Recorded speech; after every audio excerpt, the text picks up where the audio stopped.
Inspirasi 94,4 FM Pro 1 RRI Makassar. Assalamualaikum warahmatullahi wabarakatuh. Selamat pagi pendengar dimanapun Anda berada. Salam sejahtera. Kita berjumpa pagi ini dalam dialog Lintas Makassar Pagi. Kita bahas mengkaji sistem pelayanan publik. Nah, tentunya kalau kita berbicara mengenai pelayanan publik ini langsung bersentuhan kepada masyarakat pendengar ya. Tentunya bagaimana instansi-instansi pemerintah dalam memberikan bentuk-bentuk pelayanan kepada masyarakat. Dan kita kedatangan tamu pada pagi hari ini langsung dari pimpinan Ombudsman RI, Bapak Robert Naendi, dan juga Pak Subanjur dari perwakilan Ombudsman Provinsi Sulawesi Selatan. Saya menyapa dulu beliau. Assalamualaikum Pak Robert, selamat pagi. Selamat pagi Bung. Iya, sehat-sehat ya? Alhamdulillah sehat. Baik. Pak Suban juga? Alhamdulillah sehat. Sehat-sehat Pak. Iya, pendengar Pro 1 di manapun Anda berada, kalau kita berbicara mengenai pelayanan publik ini merupakan sebuah rangkaian kegiatan dalam rangka pemenuhan kebutuhan pelayanan sesuai dengan peraturan perundang-undangan bagi setiap warga negara dan penduduk ya, atas barang, atas jasa maupun juga pelayanan administrasi sesuai dengan Undang-Undang Nomor 25 Tahun 2009 ya. Nah, tentunya ini terkait juga dengan bagaimana kemudian masyarakat untuk memenuhi kebutuhan dasar, hak-hak dari masyarakat, hak-hak sipil setiap warga negara atas barang, jasa publik dan pelayanan administratif lainnya. Waduh, kayaknya agak kesulitan ngomong saya pakai masker. Tapi kita semua pada sudah divaksin semua nih Pak. Sudah. Saya vaksin kedua loh udah. Saya udah 3 malah. Wah, udah 3 loh Pak Suman. Jadi saya nanti ini media nanti akan tinggal menunggu untuk boosternya ini ya. Betul. Kalau kita ini kan tinggi pergerakannya kan. Tapi kita bersyukur lah ya bahwa Ombudsman juga melihat bagaimana kemudian dalam beberapa waktu terakhir ini pemerintah terus berupaya ya untuk memberikan pelayanan terutama bagi proses vaksinasi proses vaksinasi kepada seluruh masyarakat. Semua diharapkan bisa terjangkau begitu ya, bahwa vaksinasi targetnya bahwa di akhir 2021 ini bisa mencapai yang namanya herd immunity, kekebalan imunitas ya. Dan ini kita tetap waspada juga karena demikian bahwa jangan sampai kemudian ada lagi yang namanya serangan-serangan ketiga begitu. Oke, baik, saya pertama-tama ke Pak Robert dulu sebagai pimpinan Ombudsman RI. Ini kita melihat pelayanan publik secara keseluruhan. Nah, tentunya sejak era reformasi birokrasi bahwa seluruh pelayanan publik ini diharapkan bisa maksimal. Masyarakat bisa mendapatkan pelayanan yang maksimal dan tentunya pelayanan yang prima gitu. Betul gitu Pak Robert. Nah, sejauh ini bagaimana kemudian evaluasi dan Ombudsman melihat bentuk-bentuk pelayanan yang sudah diberikan kepada masyarakat? Ya, terima kasih Bung. Tentu saya mau mulai dari perspektif dulu sebentar gitu ya, bahwa pelayanan publik itu adalah soal hadirnya negara. Jadi tanda negara hadir atau absen dalam kehidupan masyarakat itulah pelayanan publik. Kita boleh sibuk Bung, lembur sampai malam, banyak sekali yang harus kita kerjakan. Tapi jangan-jangan itu hanya sibuk kita sendiri. Hanya keasikan kita sendiri kalau kemudian masyarakat tidak merasakan manfaatnya. Jadi memang buat masyarakat apakah negara hadir atau tidak itu adalah lewat pelayanan publik. Betul. Dan jangan lupa juga pelayanan publik adalah inti dari seluruh proses berpemerintahan. Jadi pemerintah harus sungguh menyadari bahwa apa yang dia kerjakan itu pada akhirnya batu ujinya itu adalah pelayanan publik. Nah, terkait kondisi secara nasional memang ini beragam ini Bung ya. Tapi secara nasional saya kira kita harus akui mulai membaik lah. Ada perbaikan-perbaikan dalam soal tata kelola ya. Kemudian juga perhatian terhadap pelayanan dasar, pendidikan kesehatan juga saya kira dibandingkan tahun-tahun sebelumnya sudah mulai juga menunjukkan. Ada perubahan signifikan? Tidak terlalu signifikan. Tidak terlalu signifikan. Paling tidak kalau kita lihat indikatornya adalah IPM. IPM itu kan Indeks pembangunan manusia. Itu bicara tentang pendidikan, bicara tentang kesehatan dan daya beli. Saya kira di sejumlah tempat itu mengalami peningkatan yang lumayan. Gitu ya. Selain data-data indeks pembangunan manusia IPM yang menjadi data menjadi patokan dari Ombudsman untuk menilai sektor pelayanan publik. Ombudsman sendiri punya ini, Bung, punya juga alat ukur. Data-data lain apa kira-kira? Alat ukur apa lain? Kita punya dua jenis penilaian di sisi pencegahan maladministrasi. Satu adalah survei kepatuhan. Ini soal bagaimana para penyelenggara pelayanan publik mematuhi standar pelayanan yang ada. Nah, kalau bicara ini kita punya semacam traffic light system gitu, ada yang dapat warna hijau, ada Pemda yang dapat warna kuning, ada yang Pemda dapat warna merah. Gitu kan? Dan ini juga diukur untuk tingkat nasional juga kementerian lembaga. Rencananya pertengahan Desember ini kita akan umumkan sebanyak 548 daerah, kabupaten kota dan provinsi, dan 39 kementerian lembaga. Sayangnya acara ini mendahului dari pengumuman. Kalau tidak saya bisa bocorkan. Ya, tapi kalau kita mungkin melihat yang terkategori lapor hijau, lapor kuning, merah itu apakah ini sudah diklasterisasi begitu? Sudah. Tentu kalau ini wilayah ini taruhlah misalnya yang hijau ini oke lah, mungkin di wilayah-wilayah mungkin yang bisa terekspos, terlihat dengan masyarakat terlihat baik. Wilayah kuning wilayah ini, kemudian yang merah. Nah, mungkin yang agak jauh-jauh nih. Yang hijau itu adalah yang tingkat kepatuhannya tinggi terhadap standar pelayanan, itu soal kualitas, soal prosedur, lama waktu, besaran biaya, kejelasan persyaratan dan sebagainya. Ini adalah daerah-daerah yang umumnya itu daerah-daerah di Indonesia Barat, gitu ya, di Pulau Jawa seperti biasa. Saya kira juga Sulsel sebagian masuk ke hijau, gitu ya. Sementara yang kuning ini, yang so-so ini, yang tidak terlalu menonjol, tetapi ada perbaikan di sana. Nah, kalau dia dapat yang merah, ini celaka ini. Kalau merah ini berarti tingkat kepatuhannya rendah. Coba bayangkan kalau kepatuhan terhadap standar pelayanan saja sudah rendah, bagaimana mungkin kita membayangkan sesuatu yang inovatif, terobosan dan sebagainya.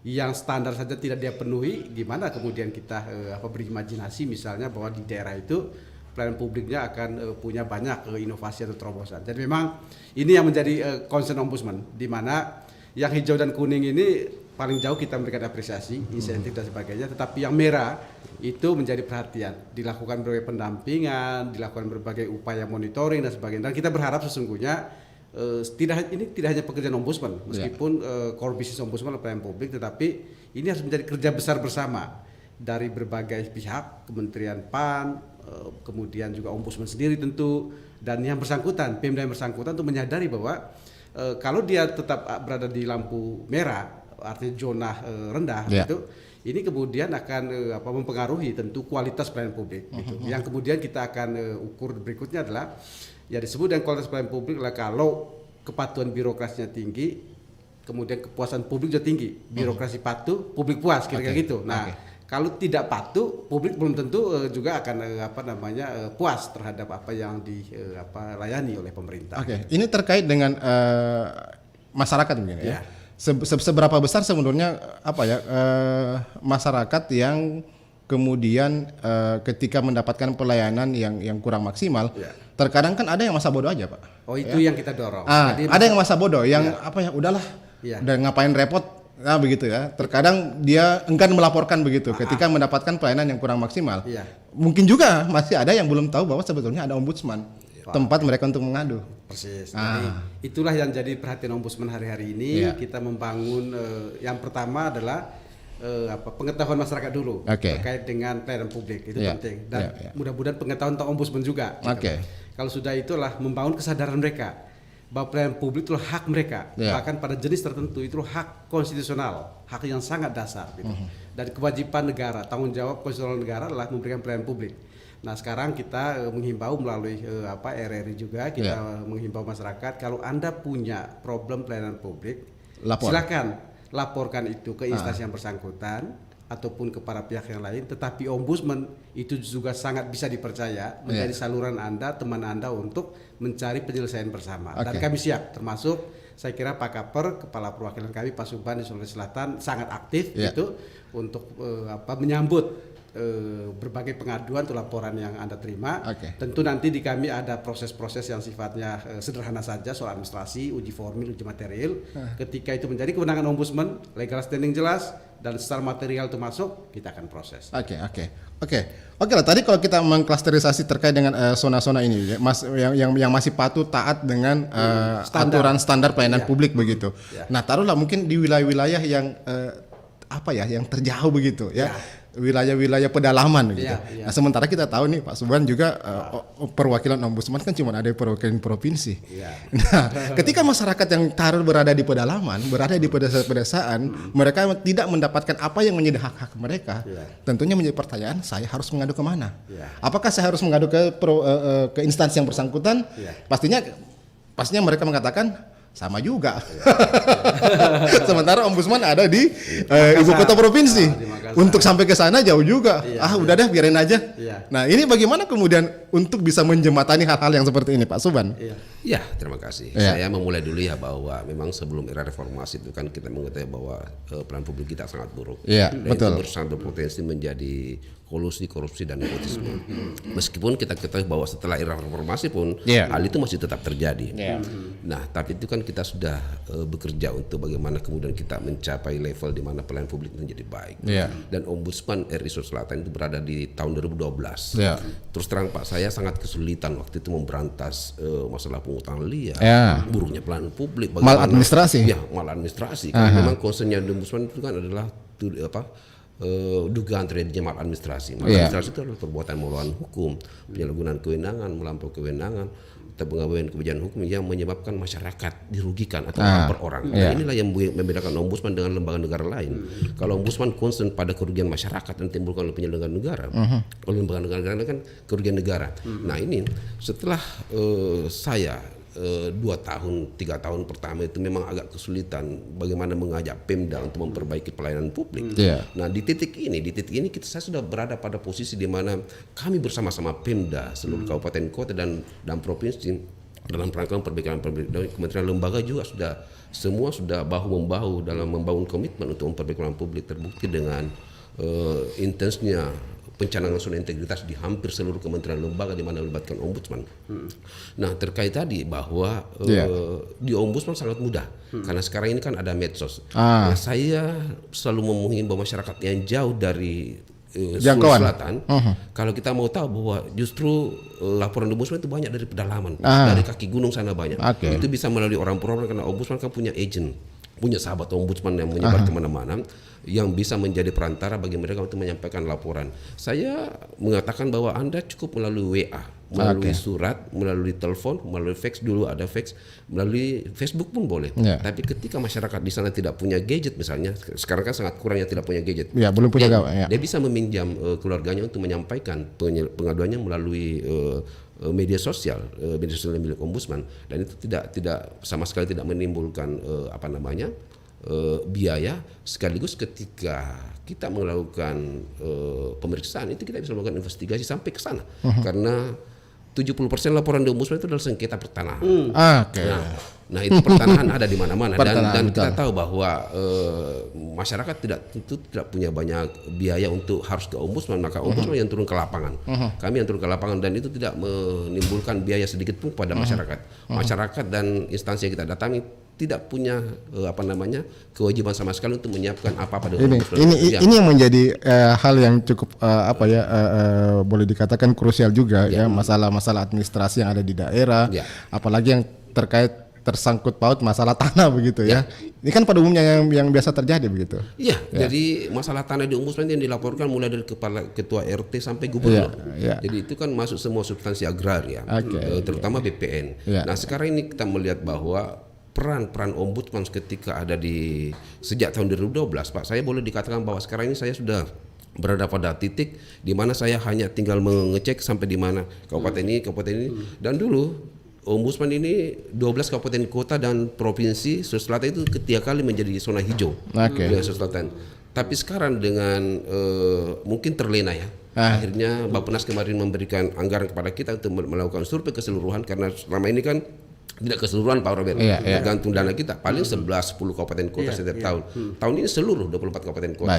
Hasilnya ternyata tidak seperti dulu lagi. Ada lebih 10 kabupaten kota yang dulunya hijau itu sudah kembali ke kuning. Tapi alhamdulillahnya adalah tinggal 2 yang merah di Selatan.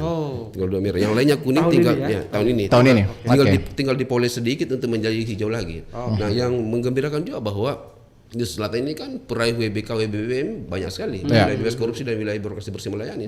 Salah satunya itu Kejati adalah salah satunya Kejati di Indonesia, WBBM. Ada beberapa polres yang kita dampakkan di Kementerian itu sudah banyak beberapa dan banyak itu teman-teman. Kemudian kita akan bantu itu bagaimana mendorong mereka untuk menjadi pelayan selama di lapas, di rutan, di imigrasi dan imigrasi dan meraih BBM. Itu adalah bukan pendampingan. Jadi saya tidak lagi pada proses mempresentasi bagaimana mendampingi mereka yang sudah sadar. Baik, Pak Robert, Pak Soban kita dengarkan dulu apa tanggapan masyarakat ya. Oke, ada. Lewat telepon 0821 34 40. Halo, selamat pagi. Ya. Waalaikumsalam. Dari siapa namanya? Pak Samsul Bahri di Makassar. Baik, Pak Samsul Bahri terkait pelayanan publik apa mungkin yang ingin disampaikan Pak Samsul Bahri yang dirasa kurang atau yang ada yang ingin diapresiasi silakan.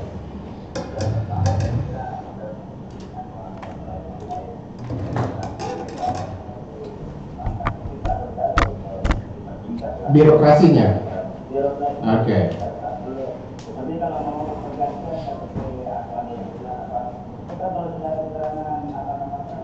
Tidak perlu lewat RT RW lagi.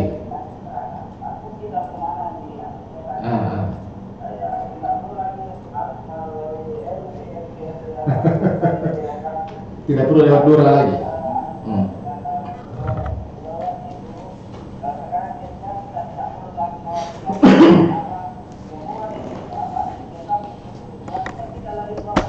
Ya.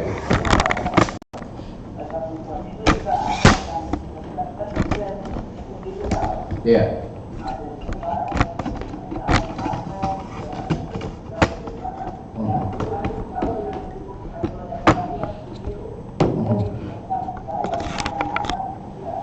Ya.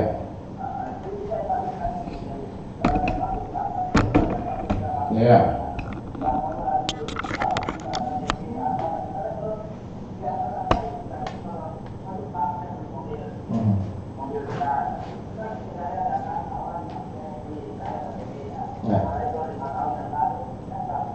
Ya.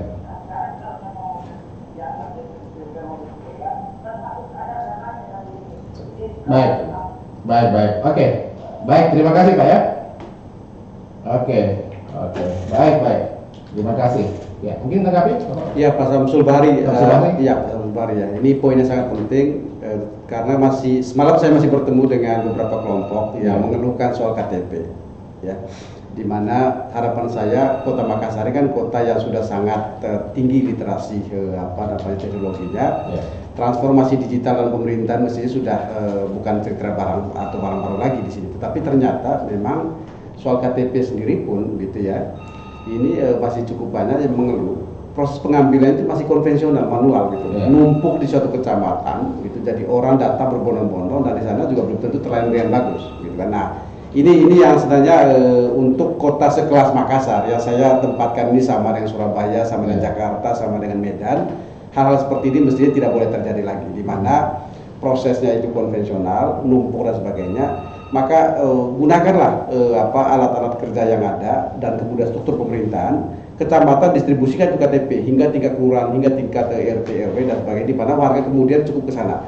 Lebih bagus lagi kalau kemudian misalnya berbagai layanan yang sifatnya digital itu bisa dilakukan sehingga warga tidak direpotkan. Di masa pandemi seperti ini justru harus dikurangi, diminimalisir berbagai upaya yang tatap muka. Ya. Gitu. Saya kira poin yang Pak Samsul Bahri itu relevan sekali dengan situasi kita. Ya. Kayaknya memang di situasi pandemi seperti ini memaksa begitu ya pemerintah harus berinovasi. Oh iya, itu. Jadi sebelumnya mungkin kebanyakan tatap mukanya, kebanyakan sistem birokrasi banyak yang harus dilalui. Ini kan semuanya memang kan harus sedianya harus seperti itu, harus dipangkas begitu. Itulah situasi normal baru. Terkait juga dengan perizinan. Perizinan juga sama. Semua hal-hal yang sifatnya layanan administratif itu sejauh mungkin itu berbasis digital. Itu yang kita harapkan. Ini era new normal di mana pemerintah juga harus bisa beradaptasi, lakukan transformasi digital juga gitu ya. Sehingga kemudian masyarakat dimudahkan, tetapi juga keselamatan itu juga terjaga. Gitu. Kalau kemudian cara-cara kerja kita masih cara kerja lama, situasi sudah berubah, ancaman keselamatan justru sangat tinggi, ini berarti pemerintah kita nggak relevan, nggak adaptif terhadap situasi yang sedang menjadi tantangan kita. Pak Soban? Iya, sebetulnya gini, pelayanan di Dukcapil itu sudah digital semua, sudah online. Sudah online sekarang Makassar. Iya, sejak pandemi ya. Cuma kan kemudian timbul masalah Pak, tidak semua orang bisa menggunakan online. Kemudian ketika dia berhubungan dengan kelurahan, disitulah titik mulinya sebetulnya. Dan itu harus ada pengantar RT RW, dan ketika itu mendapat kesulitan mereka dibantu. Dari hasil bantuan itu masyarakat langsung mendorong amplopnya. Informasi yang kita kemarin ini tersebar semua di lewat di jaring WhatsApp mengatakan bahwa nanti ke depan Dinas Kependudukan tidak lagi memerlukan pengantar atau pengurusan KTP, kakak tidak lagi memerlukan pengantar dari RT dari RW. Secara nasional gitu, memang sudah setahun Itu teorinya. Itu teorinya dan keinginan. Iya, keinginan itu harapannya. Ada masih saja ada oknum-oknum yang ingin ada memanfaatkan. Saya pernah bicara kasus ya Pak Suban ya. Saya ingin urus KTP. Di kelurahan ditanya, mau urus sendiri atau diuruskan? Saya tadi menyampaikan bahwa dengan Pak Robert bahwa sistem pengambilan itu masih manual, sebetulnya sudah di online kan. Tapi ketika orang login itu full terus.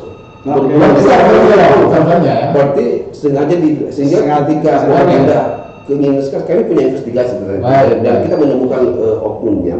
Jadi di pengambilan KTP kemarin di Balai Kota itu di PTSP yang katanya bintang 5 itu memang tidak bisa. Jadi harus ketemu orang di situ. Ada calon di situ yang dibayar 150.000, itulah yang mengambilkan KTP kita. Jadi kalau kita tidak melewati itu tidak bisa. Nah, Ombudsman kemudian mendapat laporan dari saya sudah 3 bulan login itu ini terus apa? Tapi ini sudah dibicarakan nggak bagaimana kemudian supaya celah-celah tersebut bisa sudah. Jadi kami sudah menyampaikan kepada Kadis Dukcapil, dia sangat konsen dengan itu bahwa sebetulnya memang ini adalah problem di mana sehebat apapun kita mengawasi tetap ada hal seperti itu. Dan kecamatan itu adalah tempat-tempat pungutan liar untuk pengambilan KTP.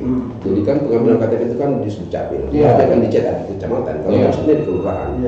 Untuk mengambil KTP itu kan kita menitip sama orang untuk mengambilkan. Nah itu kalau saya dengar kemarin itu kita itu 25.000 untuk ongkos makan dan bensin satu orang. Itu kan pikirnya kita ini kan berpikir 25.000 ya kasih aja kan. Padahal sebetulnya yang berangkat itu ngambil 400 keping KTP Pak. Kan 25.000 aja. Tapi kan dan ini pasti punya link sana. Tapi terkadang ada masyarakat kita juga yang enggak boleh dikatakan enggak mau repot gitu.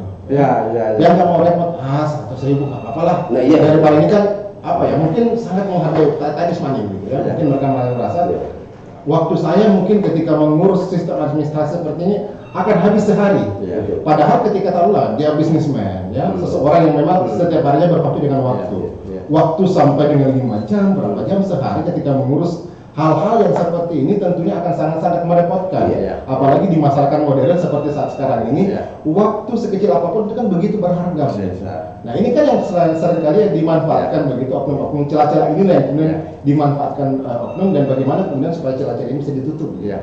Ya budaya permisif ya. Masyarakat sendiri juga ada budaya permisif yang itulah tugas Ombudsman juga untuk membangun tingkat pemahaman dan kesadaran akan hak mereka bahwa ini hak mereka. Tetapi memang tidak gampang, di lapangan sendiri gampang untuk kita bicara di sini. Kalau kita sendiri juga mengalami itu, mungkin juga kita akan tergoda gitu ya.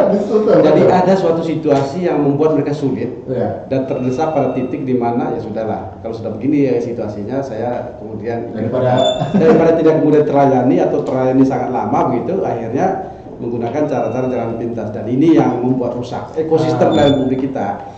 Itu bisa dipengaruhi oleh budaya permisif gitu, oleh sikap pragmatis masyarakat, tapi juga yang menjadi poin yang sangat penting adalah pemerintah. Tapi bukankah sebenarnya ketika sistem dibangun sedemikian rupa, secepat mungkin, secanggih mungkin, hal-hal seperti ini kan mungkin bisa dipotong, bisa di harapannya begitu. Harapannya begitu. Membangun sistem itu kan berarti kita menata prosedurnya, menata persyaratannya, kemudian juga transparansi dan sebagainya. Tetapi tanpa komitmen untuk menegakkan ini, soal penegakan aturan ini kemudian akan sekedar menjadi aturan saja atau menjadi sekedar sistem saja. Kan di sini sebenarnya peran pemimpin yang kemudian mendorong, memantau dan mengawasi.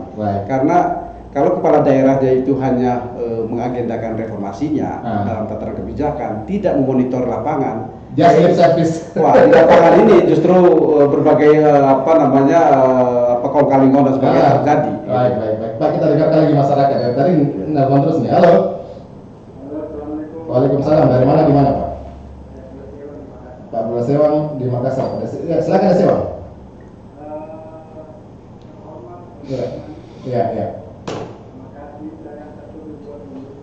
Ya.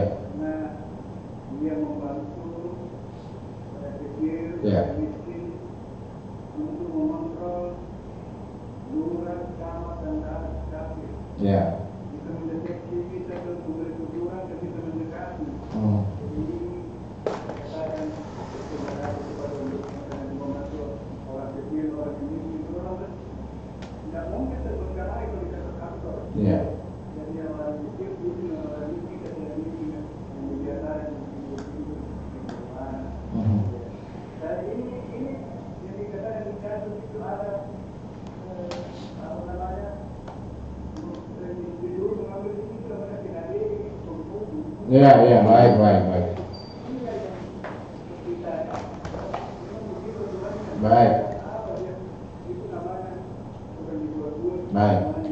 Oke. Ada lagi ya Pak? Dua sewa?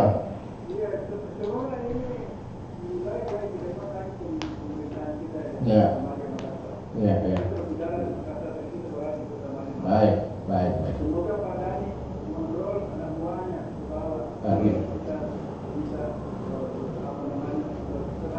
Ya, baik.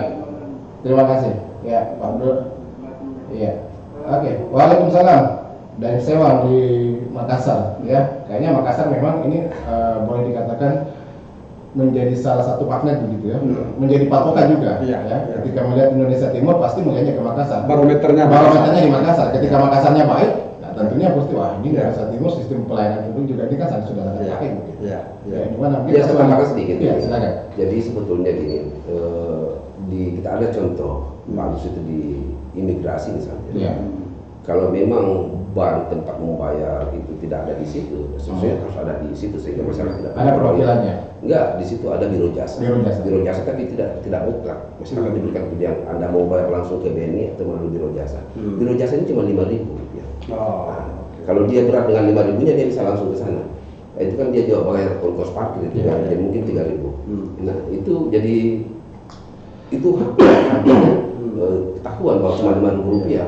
Soal tadi kemudian ada orang yang tidak punya waktu kemudian menyuruh orang lain itu lain cerita. Tapi itu kan kadang-kadang dimanfaatkan orang sehingga segala sesuatu kalau tidak berhubungan dengan calon itu tidak menjadi gampang. Kata Pak Dosen kita berhubung sehingga seolah-olah bahwa semua di dalam itu mengarahkan kita itu menggunakan jasa calon. Kalau tidak punya link di situ, bekerja sama misalnya.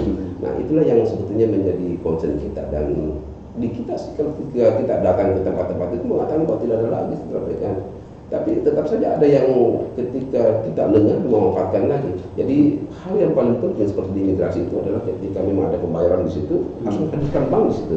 Urusan sumsel ya bank sumsel yang harus itu. Kalau tidak ada biro jasa yang bisa, tapi harganya ketahuan 3.000 sampai 5.000 itu kan tidak memberatkan.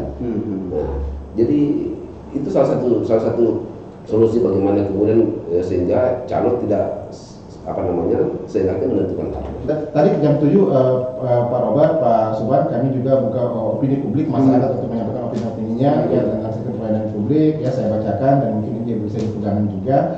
Pak Bibi di Makassar mengatakan bahwa pelayanan sudah baik, namun masyarakat masih sering ditemukan berkerumun begitu untuk pembayaran pajak, ya, untuk pengambilan BLT, ya. Nah ini kan yang masih perlu ditata sistemnya begitu. Pak Akbar, ya, relatif tergantung instansinya. Kalau soal pelayanan ada yang sudah baik, ada juga yang masih kurang baik begitu dalam memberikan pelayanan kepada masyarakat. Kantor kecamatan, kelurahan misalnya katanya, ya. Ini menurut Pak Akbar. Nanti ada oknum ada yang memanfaatkan, nanti ada uang baru dilayani dengan baik begitu. Nah, pengurusan SIM misalnya penuh dengan rekayasa, mengikuti prosedur tidak lulus, tapi jika melalui jalan pintas cepat selesai. Oke, Pak Wahyu, pelayanan belum maksimal. Di antaranya masyarakat sering menunggu-nunggu jika membutuhkan tanda tangan. Pimpinan selalu tidak di tempat. Nah, ini yang mesti mungkin ada perbaikan. Bagaimana mungkin mental, ya, pola pikir pelaku dari aparat-aparat kita. Iya, memang harus menyeluruh, ya, pembenahan itu dari atas pimpinan, ya, atau kepemimpinan dan sistem atau governance, ya. Nah, di kepemimpinan ini memang kita membutuhkan seorang pemimpin yang punya visi yang jelas bahwa tadi itu pelayanan publik adalah inti dari kehadiran pemerintahan, ya. Dan itu kemudian harus mengalir ke bawah. Mengalir ke bawah itu dalam artian membentuk sistem, membangun sistem yang kuat, sekaligus juga kontrol. Seringkali kita itu sudah punya pemimpinan bagus, punya sistem yang juga tertata, gitu, tapi kontrol ini yang lemah, gitu. Nah, ini kita berharap kepala daerah juga punya mata dan telinga yang bisa menjangkau semua sampai ke sudut-sudut, kalau di provinsi itu sampai ke tingkat kabupaten kota yang jauh dari Makassar misalnya.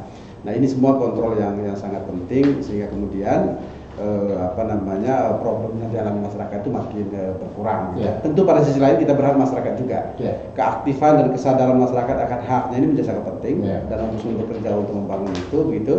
Dan mulai berkurang berbagai budaya permisif tadi, gitu. Karena kalau ini yang terjadi maka kita akan berhadapan dengan mental model dan budaya kerja birokrasi yang memang sudah seperti itu. Kalau masyarakat kemudian ikut-ikutan seperti itu, ya akhirnya kemudian memang jalan keluarnya susah. Gitu untuk saat ini kan kita tahu Pak Robert, Pak Subhan, bahwa teknologi kan sudah semakin maju. Dan idealnya masyarakat ketika mengatakan ketika teknologi sudah semakin maju, seharusnya segala sesuatu yang terkait dengan birokrasi yang berkepanjangan, yang berbelit-belit, yang banyak yang harus balik, seharusnya sudah bisa dipangkas begitu. Mestinya itu game changer. Sejauh mana sebetulnya dari Pak Robert, Pak Subhan melihat pemerintah, pusat, daerah sudah mengadaptasi teknologi ini untuk bisa memperbaiki sistem mereka? Iya, secara nasional nanti Pak Subhan ya. Secara nasional saya kira memang ini suatu disrupsi baru. Game changer baru yang mengubah mental model dan budaya kerja yang lama gitu. Nasional mendorong itu.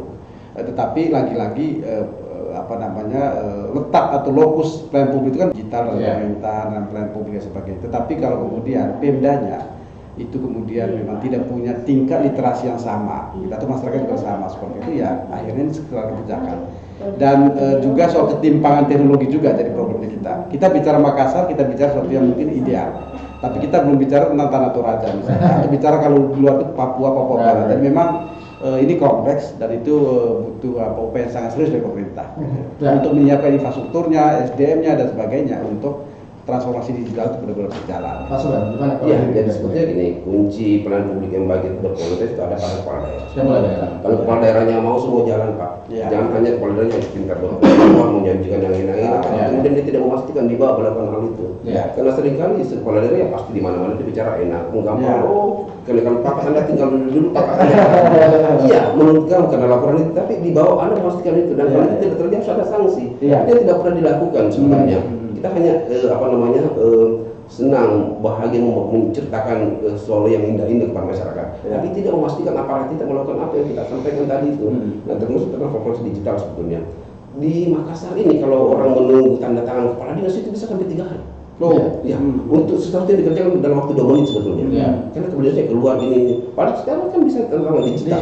Itu seharusnya. Nah, saya mengalami itu, anak saya bulan lalu untuk didapatkan tanda tangan di Kes Bampol itu 2 hari menunggunya.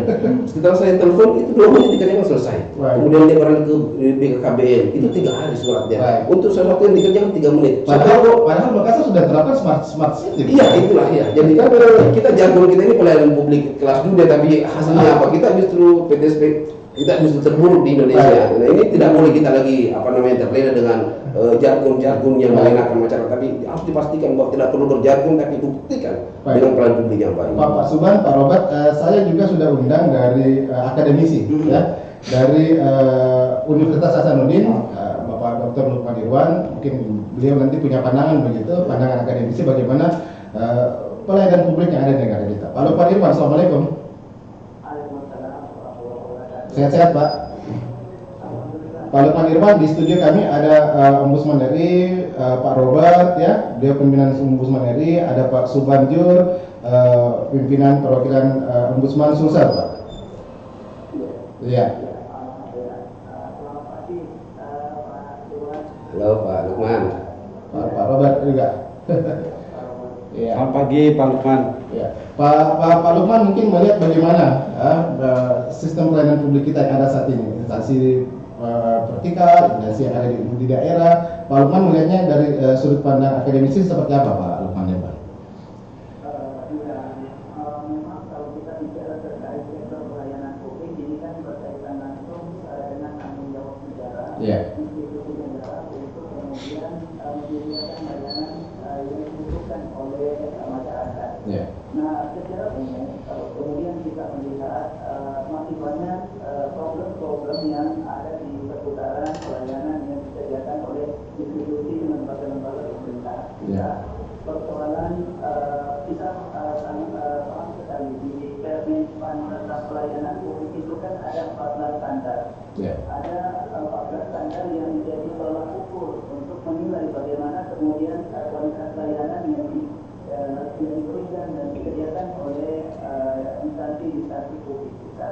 Persoalan standar proses, standar waktu, standar wilayah yang biasanya kemudian banyak menemui permasalahan yang dirasakan oleh masyarakat adalah pada persoalan bagaimana kemudian standar proses itu berjalan. Karena kemudian standar proses yang sifatnya kemudian tidak tersampaikan secara jelas ke masyarakat atau yang ingin mengakses layanan, itu kadang membuat masyarakat bingung untuk mendapatkan pelayanan. Misalnya apa yang harus disiapkan terkait dengan standar proses, apalagi kalau berbicara tentang standar biaya.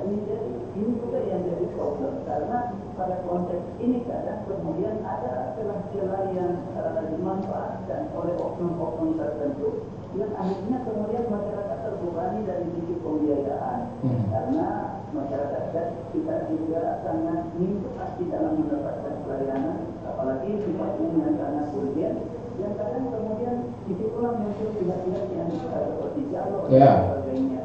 Dan kemudian pada persoalan standar waktu ini pun kadang jadi selalu masalah di uraian standar yang disiapkan oleh instansi layanan. Biasanya kemudian waktu yang dibutuhkan 2 hari itu kadang menjadi berminggu-minggu bahkan berbulan-bulan. Ini yang selalu menjadi problem-problem mendasar yang terkait dengan layanan di instansi pemerintahan kita.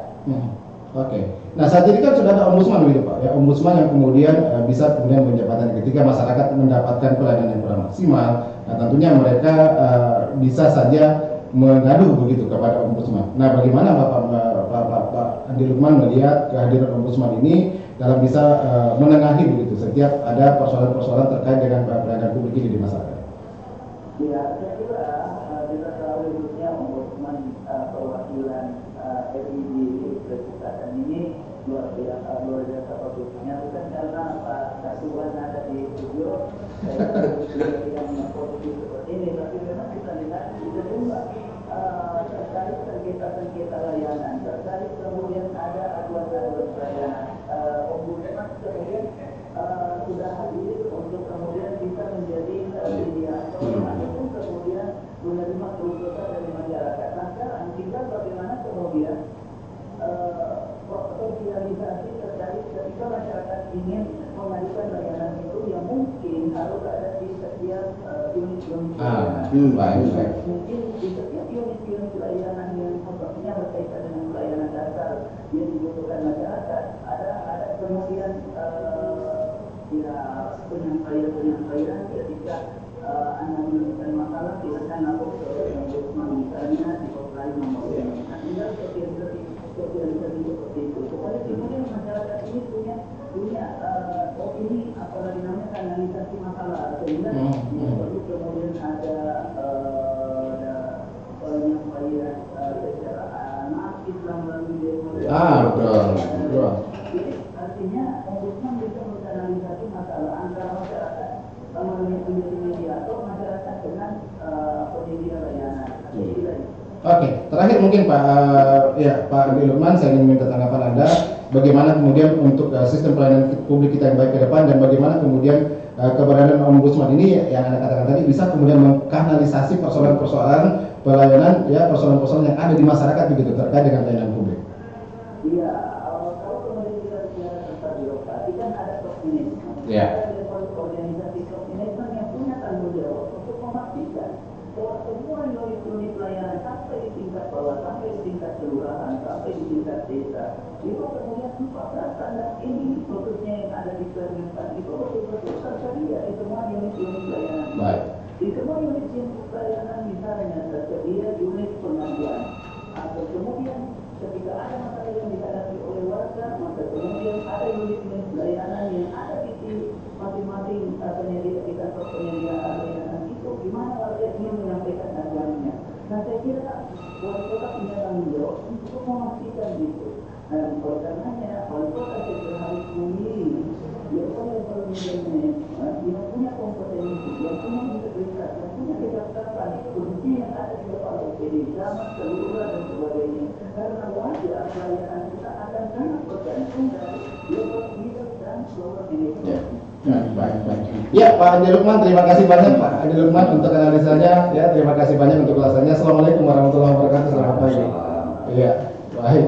Ya, sudah mengajar, saya minta waktunya sekarang. Iya, mungkin Pak Robert. Ya, persis poin terakhir itu sangat penting, bahwa level middle dan level lower itu dan juga street level birokrasi. Ini yang garda depan, yang sehari-hari bertemu masyarakat adalah mereka yang ada di loket-loket dan sebagainya. Jadi memang kontrol pengawasan itu harus sampai ke sana. Jangkauan kontrol dari pemerintah, dari kepala daerah tidak harus kepala daerah turun sendiri. Dia bisa menggunakan timnya atau siapapun atau sistem kerja yang ada, inspektorat itu digunakan dan kolaborasi dengan ombudsman tentu. Dan kemudian poin kedua adalah soal upaya ombudsman untuk terus mensosialisasi diri. Inilah yang saya kira dikerjakan oleh Pak Subhan ya. Bagaimana kemudian puluhan kabupaten kota yang ada di Sulsel ini 24 ya, itu makin mudah mengakses ombudsman ya, dengan berbagai kanal yang ada, bisa konvensional, bisa juga berbagai channel yang ada yang juga kami siapkan, multi platform juga gitu ya. Dan jangan lupa juga bahwa soal pengawasan pelayanan publik adalah soal gerakan sosial masyarakat, sehingga kemudian ombudsman belakangan ini juga makin mengintensifkan penguatan para sahabat ombudsman. Kami tidak punya kantor perwakilan tingkat kabupaten kota, tapi kami punya sahabat, punya teman-teman yang bekerja di lapangan, apakah media massa ataukah kemudian teman-teman di LSM dan sebagainya, mungkin juga para pengamat dan semua saja yang berada di titik-titik terjauh yang tidak bisa dijangkau oleh ombudsman. Ini diharapkan jadi mata dan telinga ombudsman. Ketika ada masalah yang dialami masyarakat, kita sangat berharap untuk kemudian ini diproses bisa langsung ke instansi penyelenggara pelayanannya atau atasannya atau ke ombudsman. Ombudsman siap bekerja untuk merespon itu. Ya, Pak Subhan. Ya, saya sedikit ya. Terima kasih Pak Lukman terhadap apresiasinya. Saya ingin menyampaikan begini. Ada juga sebetulnya yang mengatasnamakan calon. Padahal sebetulnya calonnya itu di instansi itu. Jadi dia berdiri dengan calon.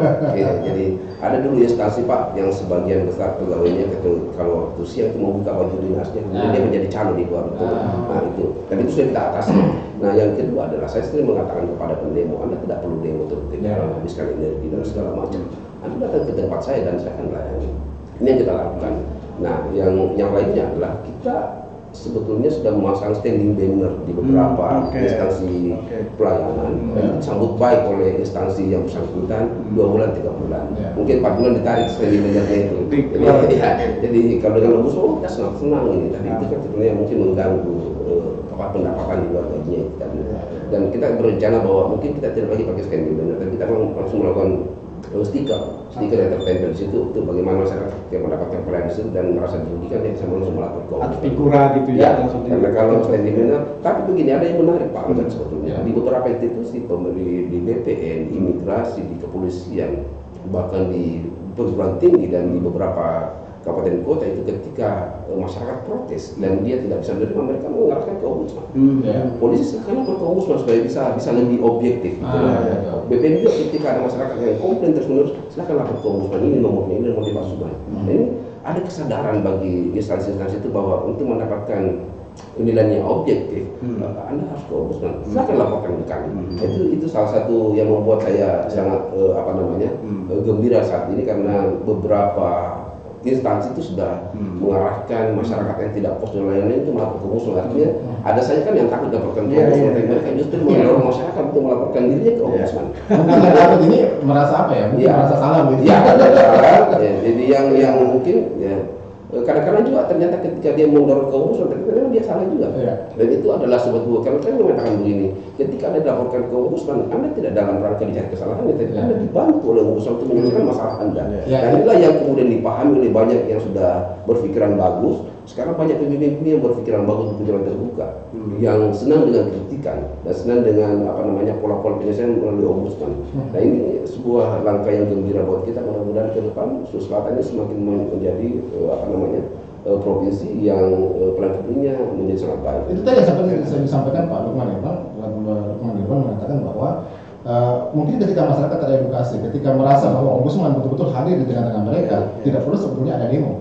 Tidak perlu ada aksi-aksi anarkis, taruhlah mungkin di DPRD, di kantor-kantor pemerintah, dan juga di mana-mana ini terkait dengan pelayanan yang diberikan kepada mereka. Ketika mereka sebetulnya bahwa apa yang saya alami, ketidaknyamanan terhadap pelayanan yang saya alami, ini sebetulnya bisa diselesaikan di ombudsman.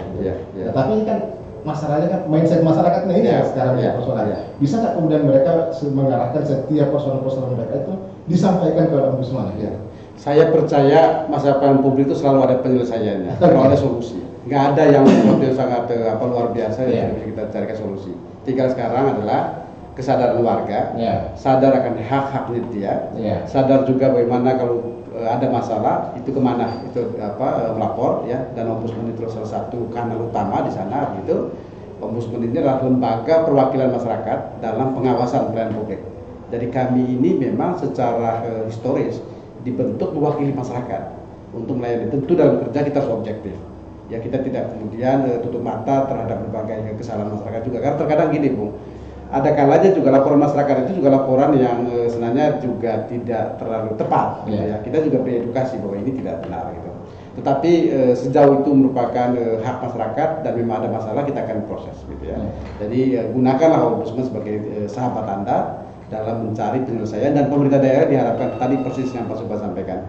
Ombudsman bukan lembaga yang mencari kesalahan, apalagi kemudian menjatuhkan sanksi. Tidak.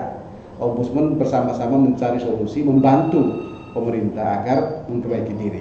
Kita adalah sahabat. Ini masyarakat bertanya juga, bagaimana kemudian ombudsman bisa menyelesaikan persoalan-persoalan yang ada di masyarakat begitu? Apakah bisa untuk langsung melakukan penindakan, ataukah ini untuk menjembatani begitu ya, antara pemerintah dan juga masyarakat? Praktek gimana? Ya, jadi ombudsman sebenarnya punya hak-hak yang represif dalam rangka, contohnya gini. Masyarakat itu ketika melapor ke ombudsman, maka kita akan menelaah dan itu ada langkah-langkah penyelesaian di setiap aspek. Pertama itu klarifikasi. Kalau kita klarifikasi tertulis dan itu sudah dilaksanakan, kadang-kadang setelah kita menyurat itu harus dilaksanakan selesai. Tapi kalau tidak, masyarakat meminta, dua belah pihak minta di mediasi, kita mediasi dengan anggaran ombudsman. Tapi ketika kita sudah menemukan maladministrasi, maka kita akan memutuskan di laporan akhir pemeriksaan mau ditemukan maladministrasi. Jadi di laporan itu ada dua, ditemukan maladministrasi dan tidak ditemukan maladministrasi. Itu aja dua hal. Dan maladministrasi itu kemudian kita minta waktu untuk dilaksanakan. Kalau tidak, maka itu akan berubah itu kan yang usul akan berubah jadi rekomendasi. Rekomendasi bersifat wajib dan mengikat. Arti final binding kan. Jadi dia adalah keputusan akhir yang harus dilaksanakan. Dan itu harus dilaksanakan oleh atasan yang terlapor. Kalau tidak, maka atasannya akan kena sanksi oleh ombudsman. Jadi memang ada sifat-sifat represifnya juga ketika sudah diputuskan dan tidak dilaksanakan, maka ombudsman ada sifat represif gitu. Ya, jadi itu juga ada juga ketika pasal mengatakan bahwa dalam rangka ombudsman melakukan pemeriksaan maka tidak boleh dihalangi. Siapapun tidak boleh menghalangi, karena menghalangi itu berarti tindak pidana. Tapi kami tidak kemudian selalu menggunakan pasal itu. Kami datang dengan sopan santun, kita tidak pernah datang dengan show force, dengan memberikan pengertian bahwa ternyata ketika kita melakukan pemeriksaan, semua masyarakat itu, semua institusi yang dilapor itu dengan sukarela memberikan datanya ke kita. Dan ombudsman punya hak imunitas dalam rangka menjalankan tugas. Ombudsman tidak bisa ditangkap, tidak bisa ditangkap, tidak bisa diinterogasi, tidak bisa dimajukan di pengadilan. Ini ketika dia melaksanakan tugas dan dalam rangka saja korupsi yang ditangkap. Nah, jadi kan kemudian memang kita melakukan dengan cara persuasif. Tapi ketika persuasif itu tidak dilaksanakan, maka kita bisa ke represif dan sedikit represif ya. Artinya ada mediasi dulu dong ya? Iya, ada mediasi itu. Mediasi ada yang utama. Mediasi dan konsiliasi. Atas permintaan dua belah pihak. Jadi dua belah pihak berminta untuk dimediasi oleh ombudsman, dan itu semua anggaran disiapkan oleh ombudsman. Jadi sama sekali tidak ada dikeluarkan oleh pihak terlapor maupun pelapor. Ombudsman yang negara yang membiayai itu.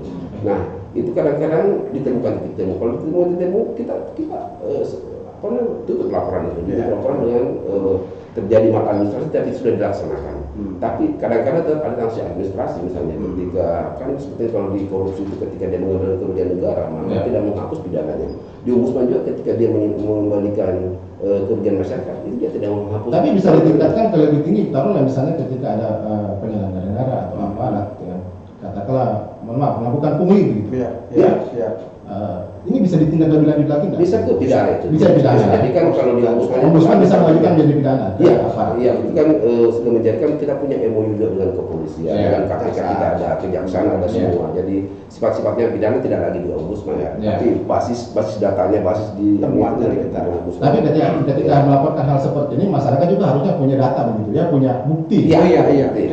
Harus berdasar. yang mendalilkan itu harus membuktikan. Nah kadang-kadang begini, tidak semua pelapor itu jujur. Kalau dia pelapor tidak jujur, jangan sampai fitnah. Ya dia harus ya kadang-kadang dia tendensius memang. Jadi kan kadang-kadang ingin menggunakan tangan ombudsman untuk hal-hal yang tidak benar.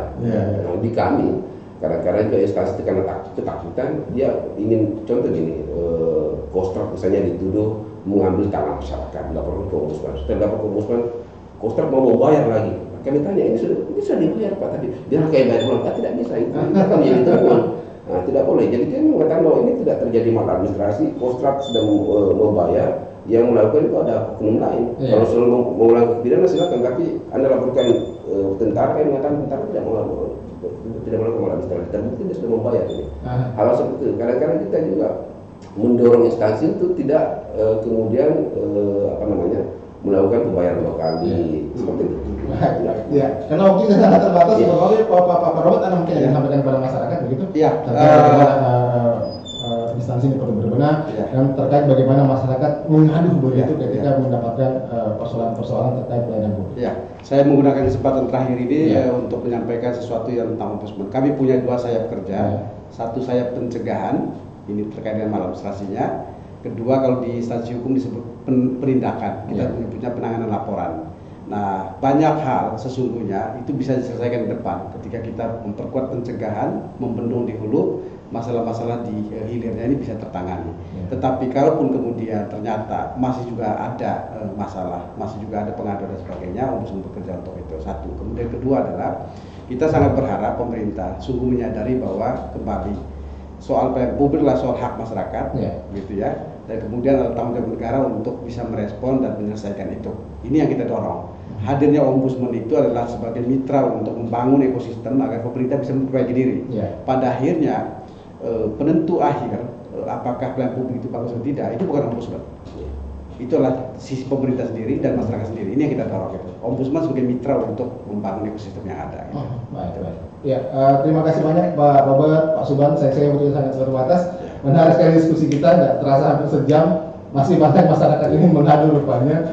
Ya, tapi kita dibatasi oleh waktu. Terima kasih. Lain waktu, lain kesempatan kita akan berjumpa kembali. Ya, mudah-mudahan nanti Ombudsman Perwakilan Sulsel ini kita bisa kerjasama. Saya ulangi untuk terkait dengan masalah on air, terkait masalah lawan publik. Iya, baik Pak Robert, Pak Suban, terima kasih. Ya, selamat pagi, assalamualaikum warahmatullahi wabarakatuh. Dan saya juga sampai sini pendengar. Terima kasih atas kebersamaan Anda. Sampai jumpa. Saya Alfian mengucapkan terima kasih. Assalamualaikum warahmatullahi wabarakatuh. Selamat pagi. Waalaikumsalam warahmatullahi wabarakatuh.